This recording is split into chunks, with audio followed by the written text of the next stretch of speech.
Hello, and welcome to my What's Out There presentation. My name is Ian MacDonald, and I will be conducting this presentation on the program known as UFly. I will specifically analyze how UFly can be used as an intervention tool for higher elementary, as well as its importance in supporting students with dyslexia. I will give a brief overview of dyslexia and come to a working definition, briefly go over the kind of support students with dyslexia require based on research, speak about UFly in general, and then talk about the adaptations I make when using it with students in upper elementary. So first, let's define dyslexia. The term dyslexia is often attached to people who live with specific learning disabilities, which impact reading and spelling words. Now that comes from Fletcher, 2023.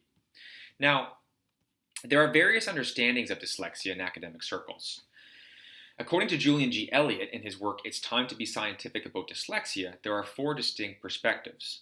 We will use his first two understandings for this presentation.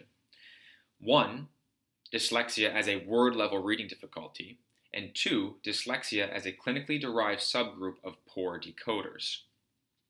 Now, we now have a working definition of dyslexia as a word-level reading difficulty or underachievement in foundational word reading skills.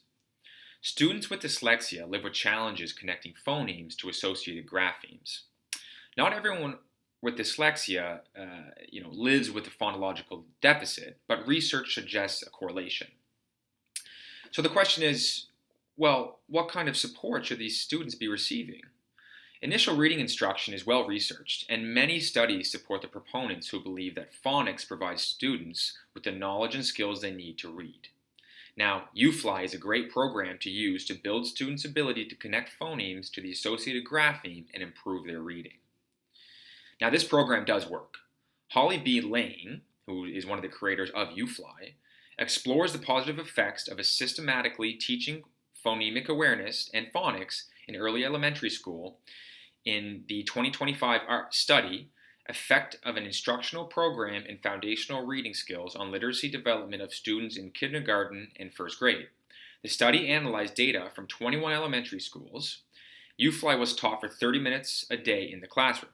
The study compared data collected from classes where UFly was the instruction with data from previous years where it was not. The findings were apparent, with students receiving UFly scoring higher than those who did not. Now, here's the problem. UFly is typically conducted in lower elementary. It is not usual to see UFly being conducted in upper elementary classes, such as grade 4, 5, and 6. I haven't really even seen it being done in grade 3.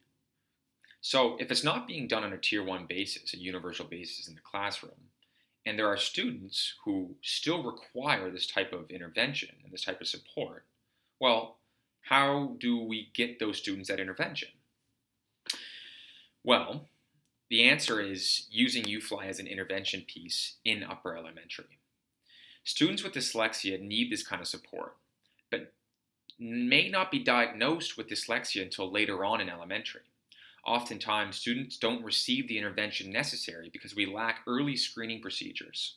Students age out of the curriculum, but still require this support. There are students in upper elementary right now who need systematic phonics instruction, but are not receiving it.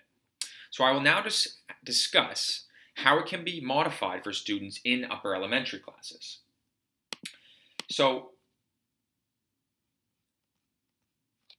UFly is very systematic, and it's used in the majority of the time in lower elementary. So the language used is not going to be the same.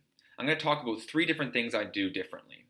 One is the time. UFly is typically designed for short sessions. I design the intervention session to be 40 minutes in length, which is longer. Adapting specific parts. I add parts, and I also take out parts of each lesson. I don't usually keep it the same. I change the language used. Articulation is an important aspect of UFly. It is important to work on that, but don't be afraid to go off script. Keeping the nature of the session casual is important because it can be frustrating for older students to work on these skills. Now, UFly is divided into specific parts of the lesson. Now, I mainly see my changes in step 4, step 6, and step 8. Step 4 is what was known as the blending drill. Now, instead of using the online blending board app or physical blending app with manipulative letters, I give the students pencils or a whiteboard and a marker, and I have them write words out. Now, I have them spell the words one at a time, starting with the first word in the chain. I say the word and have the students say it back, and then they write the word down. You can use Alconen boxes here if you want to, but that's up to you. Now, in step 6, it's word work chains. Now, again, rather than use this, manipulative letters that students find little kiddie, I have them write everything out. Okay. So in this step, the students are working on applying the new concept that they learned, such as digraphs and vowel teams. Now, I dictate the words to the student, and they practice the encoding piece.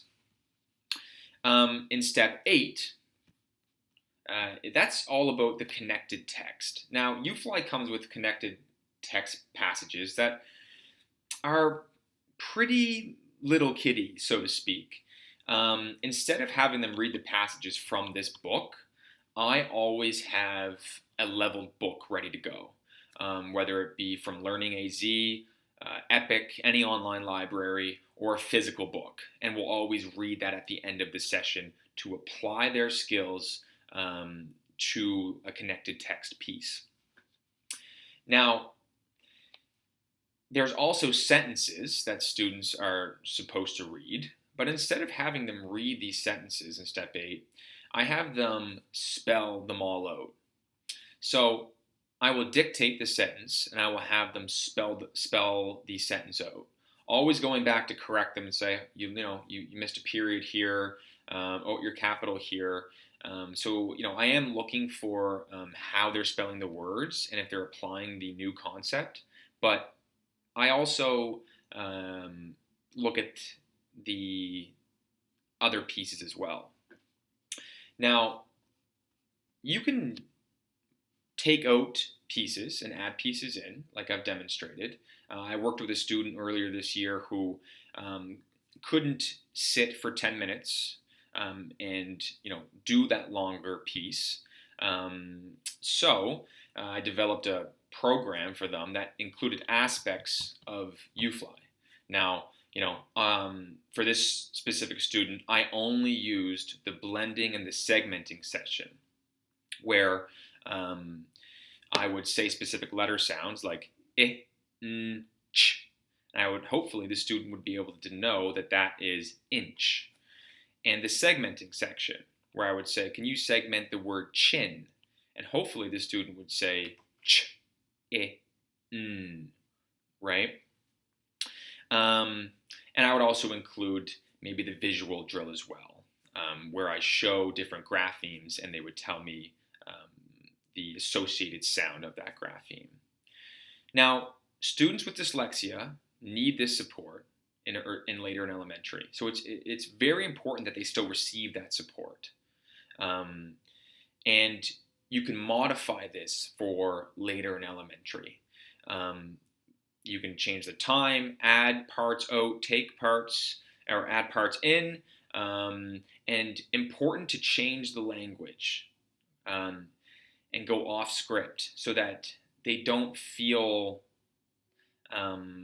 little kiddie. I keep going back to that, so to speak, and really reinforce in the programming that it's just extra practice.